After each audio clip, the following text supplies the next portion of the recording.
இன்னைக்கு நாம எதை பத்தி பார்க்க போறோம்னா அரசியல் கட்சிகள். ஆமா, நம்ம அரசியல்ல இது இல்லாம ஒண்ணுமே இல்ல. சோ அத பத்தி கொஞ்சம் ஆழமா புரிஞ்சுக்கலாம் வாங்க.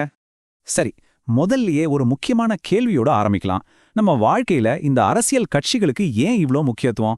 எப்படி நம்ம சமூகத்திலயும் சரி, அரசாங்கத்திலயும் சரி, இவங்கள தவிர்க்கவே முடியாத ஒரு சக்தியா இவங்க உருவானாங்க? நம்மள பல பேர் என்ன நினைச்சிட்டு இருக்கோம்னா, அரசியல் கட்சிகள்லாம் ரொம்ப காலமாவே இருக்குன்னு. ஆனா உண்மையில இது ஒரு புது விஷயம்தான். கிட்டத்தட்ட 19ஆம் நூற்றாண்டுல தான் ஐரோப்பா, அமெரிக்காவுல இது உருவாகுது. அப்புறம் 20ஆம் நூற்றாண்டுல எல்லாருக்கும் ஓட்டுரிமை, பிரதிநிதித்துவ ஜனநாயகம்னு வந்த பிறகுதான் ஆசியா, ஆப்பிரிக்கா, லத்தீன் அமெரிக்கான்னு உலகம் முழுக்க பரவுச்சு. இங்க ஒரு சுவாரஸ்யமான விஷயம் இருக்கு. நாம டெய்லி அரசியல் கட்சின்னு பேசுறோம், கேக்குறோம். ஆனா அப்படின்னா என்னன்னு கேட்டா அதுக்கு ஒரு சிம்பிளான பதில் கிடையாது. ஒரே ஒரு வரையறை அப்படி ஒன்னும் இல்லவே இல்ல. பெரிய பெரிய சிந்தனையாளர்கள் ஒவ்வொருத்தரும் ஒவ்வொரு விதமா இதை சொல்லியிருக்காங்க. முதல்ல எட்மண்ட் பெர்க் என்ன சொல்றாருன்னு பார்க்கலாம்.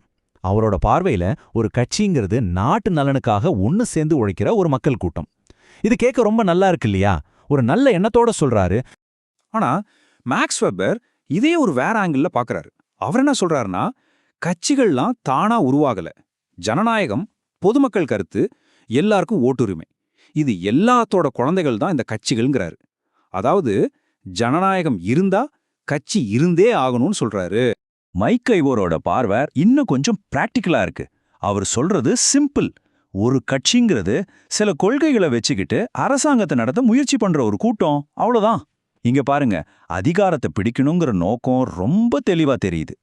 அப்போ இந்த எல்லா கருத்துக்களையும் ஒன்னு சேர்த்தா நமக்கு என்ன கிடைக்குது? சுருக்கமா சொல்லணும்னா, ஒரு அரசியல் கட்சிங்கிறது தேர்தல்கள் மூலியமாவோ இல்ல வேற வழிகள்லயோ அரசாங்க அதிகாரத்தை பிடிக்கணுங்கிற ஒரே நோக்கத்தோட முறைமையா செயல்படுற ஒரு அமைப்பு. சோ முக்கியமான பாயிண்ட் என்னன்னா, பவர், அதிகாரத்தை கைப்பற்றுறது தான் அவங்களோட முக்கிய வேலையே. சரி, இப்போ ஒரு அரசியல் கட்சினா என்னன்னு ஒரு ஐடியா கிடைச்சிருச்சு. ஆனா ஒரு சமூக இயக்கம் இல்லனா ஒரு பிரஷர் குரூப், இதுக்கும் அரசியல் கட்சிக்கும் என்ன வித்தியாசம்? எப்படி இதை நாம பிரிச்சு பார்க்கறது?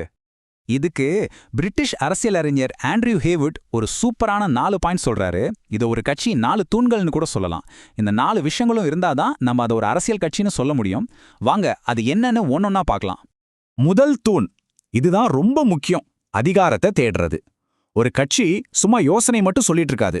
அவங்களோட அல்டிமேட் கோல் என்னன்னா, அரசாங்க அதிகாரத்தை பிடிச்சு ஆட்சியை நடத்துறது தான். ரெண்டாவது, ஒழுங்கான அமைப்பு. சமூக இயக்கங்கள் மாதிரி இல்லாம கட்சிகளுக்கு ஒரு ஃபார்மல் ஸ்ட்ரக்சர் இருக்கும். மெம்பர்ஷிப் கார்டு, விதிகள், ஒரு தலைமைன்னு ஒரு கம்பெனி மாதிரி பக்காவா ஒரு அமைப்பு இருக்கும். மூணாவது, கொள்கைகள். கட்சிகள் ஒரே ஒரு பிரச்சனையை மட்டும் பேசாது. பொருளாதாரம், கல்வி, சுகாதாரம்னு ஒரு அரசாங்கத்தை நடத்த என்னெல்லாம் தேவையோ அது எல்லாத்துக்கும் அவங்க கிட்ட ஒரு பாலிசி, ஒரு திட்டம் இருக்கும். நாலாவது, கடைசி தூண், சித்தாந்தம், அதாவது ஐடியாலஜி. ஒவ்வொரு கட்சிக்கும் ஒரு அடிப்படை பார்வை, ஒரு கண்ணோட்டம் இருக்கும். அது வலதுசாரியா இருக்கலாம், இடதுசாரியா இருக்கலாம், இல்ல தேசியவாதமா கூட இருக்கலாம். இந்த ஐடியாலஜி தான் அவங்களோட எல்லா கொள்கைகளுக்கும் பேஸ்மெண்ட் மாதிரி. ஓகே, ஒரு கட்சினா இந்த 4 விஷயங்கள் இருக்கணும்னு பார்த்துட்டோம். இப்போ ஒரு கட்சிக்குள்ள பவர் எப்படி வேலை செய்யுதுன்னு குட்டிக்கா பார்க்கலாம் வாங்க. பெரும்பாலான கட்சிகளோட அமைப்பு ஒரு பிரமிட் மாதிரி தான் இருக்கும். யோசிச்சு பாருங்க, மேல உச்சியில தலைமை, கீழே அடிமட்டத்துல தொண்டர்கள். எல்லா முக்கியமான முடிவுகளும் மேல இருந்து தான் கீழே வரும். இது ஒரு டாப் டவுன் அப்ரோச். இந்த மாதிரி அமைப்பு முறையை வச்சு ராபர்ட் மிச்சல்னு ஒருத்தர் ஒரு முக்கியமான விதியை சொல்றாரு. அதுக்கு பேரு சில்லோராட்சி இரும்பு விதி. என்னடா பேர் இவ்வளோ கஷ்டமா இருக்குன்னு யோசிக்கிறீங்களா? விஷயம் சிம்பிள் தான். எந்த ஒரு பெரிய அமைப்பை எடுத்துக்கிட்டாலும் உண்மையான அதிகாரம் கடைசியில கொஞ்சம் பேர் கொண்ட ஒரு சின்ன குழு கிட்ட தான் போயிடும்னு சொல்றாரு. இது அரசியல் கட்சிகளுக்கும் அப்படியே பொருந்தும். சரி, இந்த கட்சிகள்ல இவ்ளோ சிக்கல் இருக்கு, அதிகாரம் ஒரு சிலர்கிட்ட தான் இருக்குன்னு சொல்றோம். அப்புறம் எதுக்கு ஜனநாயகத்துக்கு கட்சிகள் இவ்ளோ முக்கியம்னு சொல்றாங்க? இதுக்கு ஒரு ரொம்ப முக்கியமான காரணம் இருக்கு. கட்சிகள் தான் மக்களுக்கும் அரசாங்கத்துக்கும் நடுவுல ஒரு பாலம் மாதிரி. யோசிச்சு பாருங்க, கோடிக்கணக்கான மக்களோட கருத்துக்களை, தேவைகளை ஒன்னா திரட்டி அதை அரசாங்கத்தோட கொள்கையா மாத்திர அந்த பெரிய வேலையை செய்யறது இந்த கட்சிகள் தான். சொல்லப்போனா நவீன ஜனநாயகமும் அரசியல் கட்சிகளும் ஒரு காயினோட 2 பக்கங்கள் மாதிரி.